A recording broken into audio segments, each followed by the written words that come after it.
Today we head down to southeast Arizona. We started by spending the night at my brother's house, and he put us up in his guest house. Beautiful place, original artwork by Lark. I got a bedroom, and Kelly got to sleep out there on the couch. But the next morning we got up, beautiful sunrise, headed into Richard's main house, where he cooked us omelets and gave us a great breakfast.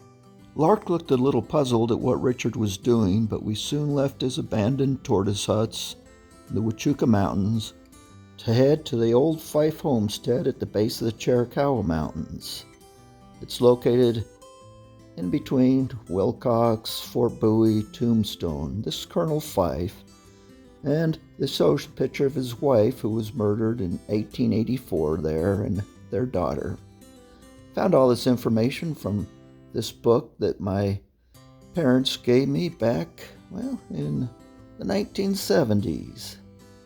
Richard got permission from a rancher, Clay Riggs, and he took us on an expedition to find the homestead. You need to remember that the shootout at OK Corral in Tombstone took place in 1881.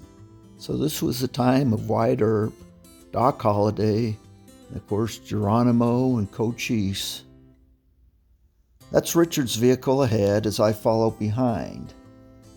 And unfortunately, Richard missed the homestead and headed on without us. The shirt on the back, they had a 4440 and a wash pan. Wow, that's the truth. That's it, right there. That's what's left. There's some rocks here, and there's rocks up there where that Saccatone is. Huh. There's a hole. There's a depression in the side of the creek bank right out there. And there used to be some huge oak trees here that have since died. You can see remnants of one right there. Yeah, right that's here. a big one. Wow. These bigger trees are probably upwards of 400 years old. Oh, is that right? 400 years. So slow. That's Jackson. Well, there's a story that they hung a guy on one of the oak trees. Yep. That Mexican that killed one of them wives? Yeah. I guess. There's a rock shelf. Comes out from underneath that hill right there. You can see through the trees. Yeah. The rock shelf protrudes off that hill under the creek, and it throws water out onto this flat. And they farmed out there. Huh. They're able to, it's a cienega. Oh. This is a cool spot. But these two piles of rocks, the hole, and that whole field out there is all there is. And there's been some people metal detected around here, and they didn't find anything because they didn't have anything. Anything they had, they took with them. Yeah. We're going to have to go get him. Fortunately, Richard realized his error and came driving back and met up with us. Fife Tank is over here. Fife Tank. Yeah. So this kind of rounded one is Fife Peak? Yeah. Well, you missed the tour. I did. And not that we're laughing or anything. That's it, right there. This is the homestead right here, these There's rocks. a pile of rocks there, and there's another pile of rocks in that Saccatone. There's a hole in the back of the creek on the other side right up here where it may have been a cellar or something. Yeah. I've got to admit I was a little underwhelmed and expected a little bit more, maybe an old foundation and a rock wall. But still interesting, the history of the whole place. Well, I don't know. The only thing I know What do you about think, it, Lark? My dad said, the only thing my dad knows It's is not what much his of a dad place. It was a harder life than we live today. Here's a little account and a history by Richard. Okay. Well, here I am at the old Fife Homestead, and pretty much everything is gone except this pile of rocks. And it was called the Oak Grove Ranch.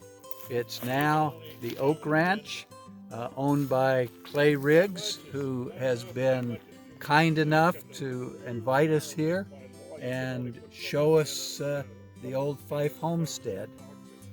We're just off Highway 181, milepost 56. And when was this built? Or when were they here? The Fifes moved down here from Ogden, Utah, approximately 1880, and they left about in the late 1890s after Colonel Fife's wife was killed by, they refer to him as a renegade Mexican, and his son John Fife was nearly killed by renegade Apaches as he was hauling timber from their lumber mill in the Chiricahuas, and they were hauling timber to the mines in Tombstone. His two companions were shot and killed. And what happened to some of those people? What'd they do back in the 1880s? Okay, in the 1880s, Colonel Fife, who received the designation colonel by the U.S.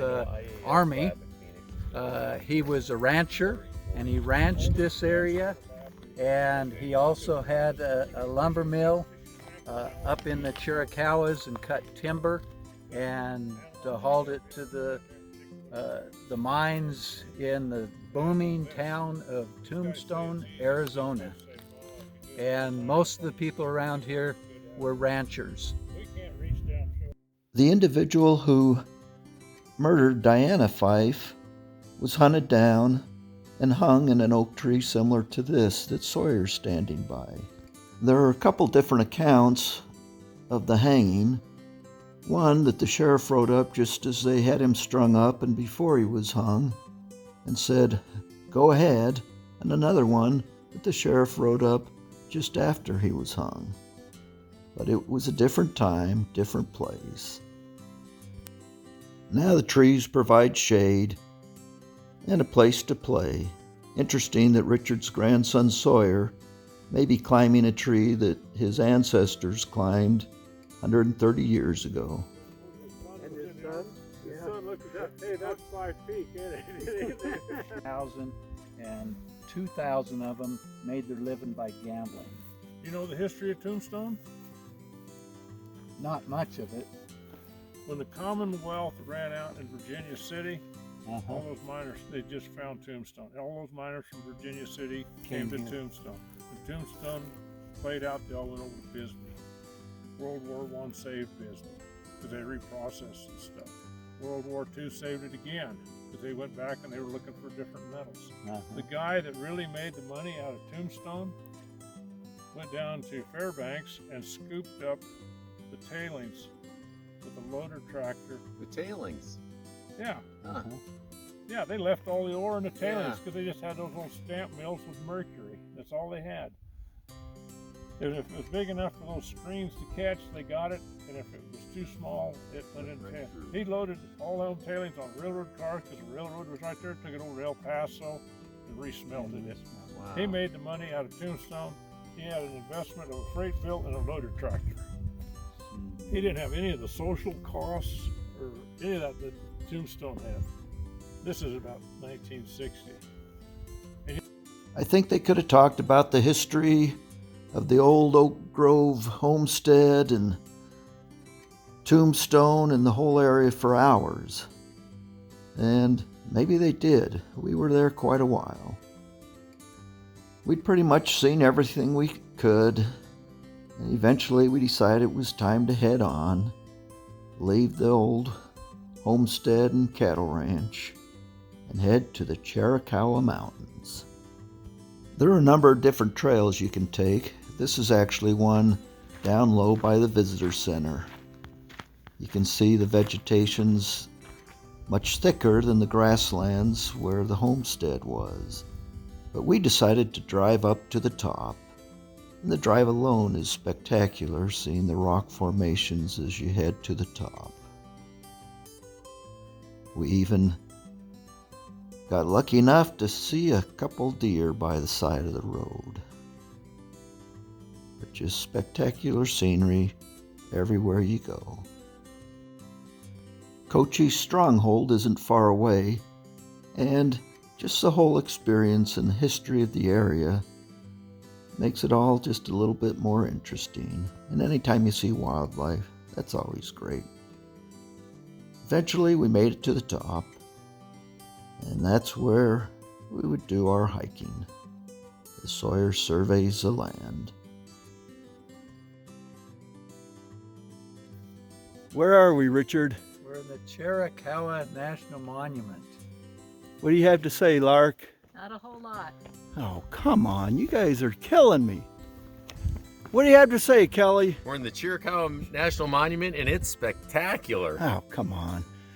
Come on, Sawyer. You're our last hope. Rocks. Rocks. No sand or desert, though. Hello again. Oh, man, this is the third time. You wish your third time was the charm. I guess I got to get me in it. Yeah, you better. Okay. Here, Jared, give me your camera. That's me. I'll get some pictures of you with the rocks so you can put it in the video. As is the case often, I'm not sure that the pictures and videos do justice to the beauty and spectacular scenery that you see. I think my favorite sight is standing at the lookout. There we are. Gives you a little bit of the scale of the rocks and what you're seeing. We only hiked, I don't know, a few miles, but it was well worth it. Seeing the different rock formations, vegetation, the blue jays. Hopefully they showed up in the picture. I took a little video of them, but it didn't look very good, so I didn't even include it. But we had a great little hike, had a great time reminiscing on our ancient history, thinking about how the people lived in these areas and how the West has changed. I'd like to think that we're a little bit more civilized now, but actually I'm just not sure that that's the case. At any rate, enough of my philosophizing. Well, perhaps a little more. As I read the account of Diane Fife that was left by her daughter Agnes, the weary traveler knocked on their door, and as was the custom in those days, they took him in, fed him lunch, and then he demanded a watermelon, and Agnes went outside to the garden to get the watermelon. And that's when Agnes's mom, Diana, was shot and died a couple hours later. As I think of today, not only wouldn't we take a weary traveler into our home, it's unlikely that we'd even feed them. But it was a different time, a different place. And things change, and some are better and some are worse. And that's one of the things I enjoy about hiking. Family and friends, and discussing life's issues, the challenges, the joys, and just an opportunity to get out and see nature. Actually, we talk about reptiles, politics, finances, and our kids, but that's a whole different story. I asked Kelly to take a couple pictures of me so I could be in my own video. Took one without my hat, he got his thumb in it. So I took one with my hat, he got his thumb in it. At any rate, we made it back, and I don't know, this guy didn't make it back, but we had a long drive and made it home. Wonderful time.